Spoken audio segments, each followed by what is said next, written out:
Welcome back viewers, good healthy morning. Stress management पे बात हो रही है। अब थोड़ी सी ना इसकी मैनेजमेंट की साइड पे जाते हैं कि चलो हो गया, स्ट्रेस है, स्ट्रेस का रीज़न भी नहीं जा रहा, मैनेज कैसे किया जाए मैम?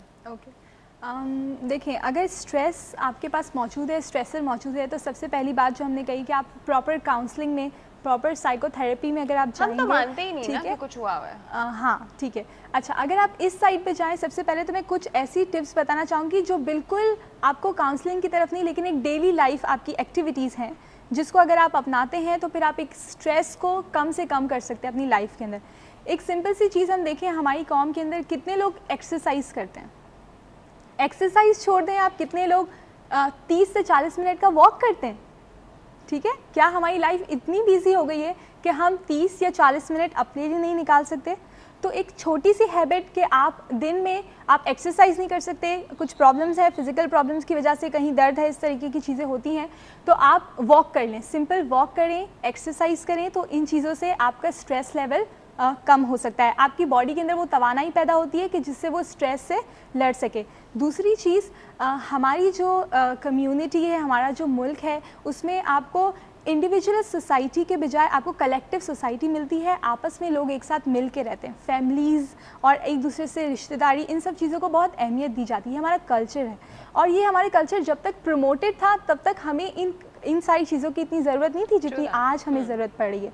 तो वाई नॉट कि हम इन सारी ट्रेडिशंस को अपने साथ रखें, हम अपना सोशल सपोर्ट बनाएं, हम अपने फ्रेंड्स के साथ अपनी चीज़ों को शेयर करें, हम अपनी फैमिली मेम्बर्स के साथ चीज़ों को शेयर करें और आपस में एक दूसरे के साथ डिस्कशन के साथ मसलों को सॉल्व कर सकें। लेकिन स्टिल फिर कुछ लोग कहेंगे कि हमारे आसपास लोग नहीं है जो हमारी बातों को सुने, जो हमें सॉल्यूशंस दें। बल्कि कभी कभार ऐसा होता है कि जो आपस में जो साथ आसपास के लोग होते हैं वो खुद हमारे लिए एक बहुत बड़ा स्ट्रेसर बन जाते हैं। Then what? तो फिर आपकी स्ट्रेस में आपको वैसे ही वो लोग बहुत बुरे लग रहे होते हैं। हाँ बिल्कुल, वाइस वर्सा कि आप स्ट्रेस में होते हैं तो आपको वैसे ही लोग जो है ना बहुत इरिटेट कर रहे होते हैं, और फिर अगर वो हैं ही थोड़ा सा इरिटेटिंग तो फिर वो आपके लिए और भी ज़्यादा स्ट्रेस क्रिएट कर सकता है। सही। तो इसके लिए आपका सबसे बेस्ट फ्रेंड आपकी एक डायरी होगी कि आप उस डायरी के अंदर अपने प्रॉब्लम्स को लिखें। जब आप लिखते हैं ना तो आप उसको फिर खुद ही अंडरस्टैंड भी करने लगते हैं, क्योंकि कभी कभार ऐसा होता है, खास तौर पे औरतों के लिए कहा जाता है कि वो अपने प्रॉब्लम्स को खुद ही नहीं समझ पाती। सही, जब उनको बस लग रहा होता है कि टेंशन है, प्रॉब्लम है, क्या है नहीं पता, जब वो बोलने स्टार्ट करती है, अपने फ्रेंड्स के साथ डिस्कस करती है, अपने हस्बैंड के साथ डिस्कस करती है या वो डायरी लिखती है, तो they start understanding their problems. वो अपने प्रॉब्लम्स को अंडरस्टैंड करना शुरू कर देती है और फिर वो चीज़ उनको इवेंट पता चलता है कि रीज़न क्या था। जब हम स्ट्रेस में आते हैं ना, हम सोचते हैं कि भाई जब भी मैं एग्जाम्स देने जाती हूँ तो मुझे स्ट्रेस होता है, लेकिन हम ये नहीं सोचते कि हम देखते हैं स्ट्रेस होता है, क्या रीजंस होती है, कब मेरा स्ट्रेस स्टार्ट होता है, कब मुझे प्रॉब्लम स्टार्ट होती है। क्योंकि अल्लाह ताला ने बॉडीली हमारी मूवमेंट्स रखी है ना जो हमें बताती है कि हम स्ट्रेस की तरफ जा रहे हैं। मैं अगर फॉर एग्जांपल स्टूडेंट ये नोटिस करता है, अगर मैं रात को लेट नाइट स्टडीज़ करता हूँ तो फिर मेरा जो एग्जाम्स में कॉन्सेंट्रेशन होता है ना वो अच्छा नहीं होता। तो वो क्या कर सकता है कि वो लेट नाइट स्टडीज़ को जो है ना एलिमिनेट करके पहले से तैयारी करके रख सकता है। अच्छा, ये छोटी छोटी टिप्स हो सकती है ना कि you're facing a situation, can you laugh about it? Oh, why not? Exactly. Her situation में ऐसा खैर नहीं हो सकता। हाँ बिल्कुल, ये मेरी बिल्कुल नेक्स्ट टिप और बिल्कुल स्वीट सी टिप थी कि खुद पे हंसना सीख जाओ। हंसना सीखें। डायरी वाली बात डॉक्टर साहब की बड़ी इंपॉर्टेंट है। सपोज मैं भी आपको डायरी दे दूं कि आप उसमें जितने आपके मसाइल हैं, जितनी आपकी वरीज हैं, जिसको आप स्ट्रेस कहते हैं, लिख दें। दीजिएगा फिर। तो नहीं, आई कैन गारंटी कि आपके पास एक लिमिटेड नंबर ऑफ इश्यूज होंगे जो आप अपने एज अ स्ट्रेस फैक्टर लिख सकेंगी। लेकिन अगर उसी डायरी में मैं आपसे कहूँ कि जी आप इसमें वो चीज़ें लिख दीजिए जो कि आपकी ज़िंदगी में पॉजिटिव एस्पेक्ट ऑफ लाइफ हैं, तो मैं दावे से कह सकता हूँ कि सुबह की शाम हो जाएगी, आप लिखना बंद नहीं करेंगी। तो इंसान ये देखिए कि कितने पॉजिटिव एस्पेक्ट ऑफ लाइफ हैं जो अल्लाह ताला ने हमें दिए हैं।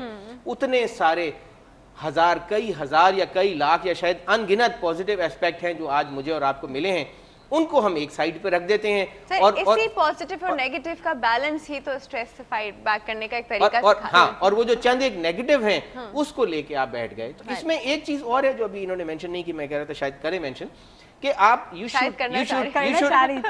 should learn to say no. This is a very important thing in life. You should learn to say no. ना कहना सीखें आप। آپ چاہے گھر میں ہیں، آپ چاہے کاروبار میں ہیں، آپ چاہے نوکری میں ہیں، آپ چاہے کسی بڑے کے سامنے، آپ چاہے کسی چھوٹے کے سامنے، آپ چاہے کسی رشتہ دار کے سامنے ہیں، اگر ایک چیز جو آپ کی لمیٹیشنز میں نہیں آتی ہے اور آپ اس کو پھر بھی یس کہہ رہے ہیں تو میں سمجھتا ہوں کہ آپ جان بوجھ کے ایک ایسے گڑھے میں چھلانگ لگا رہے ہیں جہاں سے کہ آپ کی واپسی شاید بہت مشکل ہو جائے. پتہ ہے اسی بات پہ میں آپ کو بتاؤں پروگرام کا ٹائم جو ہے نا وہ بالکل ختم ہو گیا ہے اور I need to but I don't want to but I need to let you know کہ ٹائم بالکل ختم ہو گیا ہے اور ہم اس پہ کانسٹنٹلی نان اسٹاپ بات ضرور کر سکتے ہیں. اٹس جسٹ دیٹ ایک بیلنس کی بات ہوتی ہے, ہر انسان اسٹریس سے گزر رہا ہے, ایک بیلنس کی بات ہوتی ہے. آپ خود اپنی سیلف کاؤنسلنگ کر کے بہت زیادہ چیزوں سے باہر آ سکتے ہیں. یہاں پہ وقت بالکل ختم ہو گیا ہے تو سر Thank you so much for coming. Ma'am, thank you so much for coming. آپ دونوں کے آنے کا بہت بہت شکریہ. ویورز یہاں آپ ہمیں فالو کر سکتے ہیں جی فیس بک پہ. کیسے؟ www.facebook.com/ltv.tv Healthy Morning with Dr. Afra کے پیج پر بھی. ابھی آپ کو ہمیں اجازت دینی پڑے گی. کل ہم دوبارہ آپ کی خدمت میں حاضر ہوں گے اور اچھے انٹرسٹنگ ٹاپک کے ساتھ. آج کا ٹاپک جو تھا وہ کافی حد تک کور بھی ہو گیا, بیچ میں بھی رہ گیا, لیکن باتیں تو چلتی رہتی ہیں. کل ہم پھر ملیں گے. اللہ حافظ.